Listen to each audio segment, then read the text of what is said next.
I don't understand how songwriters come up with a riff, like one of your iconic riffs. You come up with a riff. How do you know what to sing over? And does it all start with the riff? Yes, it definitely starts with the riff.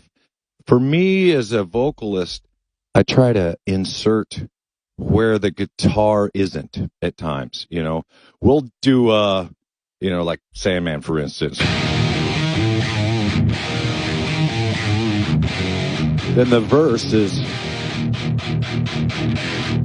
you simplify the riff so the vocal has its place to jump around, Kirk came up with that riff. I know I've read like 3 a.m, Kirk, you're laying in bed and you heard that Correct. kind of riff. And I know Lars then said to you, why don't you do this and this and this to the riff?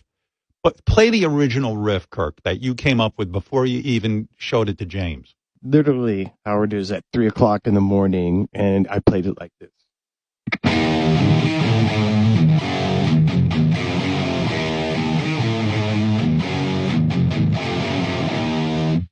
And Lars says that was to you, that was original. And then he came up to me and said, repeat the first part 3 times and then play the chords afterwards, or 4 times, whatever it is.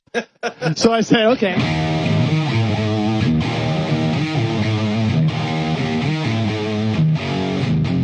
You hear the 3 and 1 in that?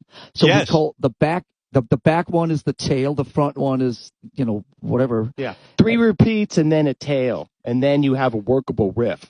Lars doesn't know how to play guitar, and he will arrange stuff, and he'll just say, hey, can't you do that thing in another key? Something that I wouldn't do, like Sandman, for instance. Then change the key.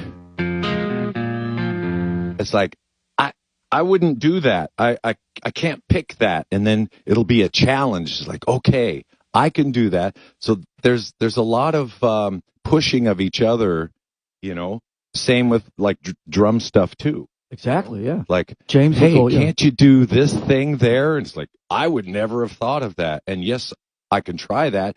Give me a day and I'll come back and it'll be worked out. But the main thing, thankfully, with this bunch of guys is that when we go into a songwriting situation, we leave our egos outside, and it's not, it's my guitar, don't tell me what to play. Oh, I'm the drummer, just stay away. It's like, James, so how about this part? How about that? Why don't you try it on the toms? Of course.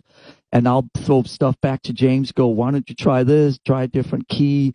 Why don't you down pick it, but instead of try to galloping it, or try to go chugs instead of double picking or whatever. And that there's that freedom because there's trust. And when there's the trust, there's the love. And then you're not, there's nothing that's going to happen by getting into each other's stuff that's going to affect the relationships. And that's a great thing.